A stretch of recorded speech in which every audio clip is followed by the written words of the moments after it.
My name's Chris. I'm a welder at Artsway. I've been here for 4 years.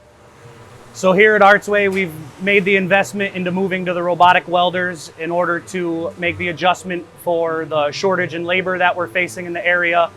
It also has significantly increased our arc time and our quality on our high run parts.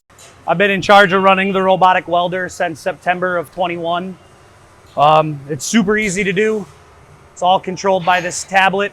When I'm teaching a program, it's all controlled by the 2 buttons on the robotic head. Took me about 2 days to learn the process before I was writing programs by myself. One of the benefits from having the robotic welders that we as the welders experience is the robots don't get tired.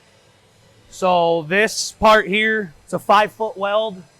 Most welders will do this in multiple pieces, or if they do it in one, by the time you're done doing one, they're tired.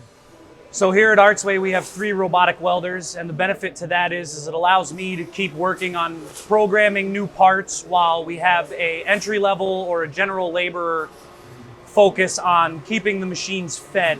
It's gonna increase our productivity and our efficiency as a plant as a whole if you can keep all 3 of these tables running parts nonstop, which allows us to hire people at an entry-level position with no experience necessary or required, but it does give them the ability to advance themselves and either learn how to run the robot or take a bigger step and become a welder themselves.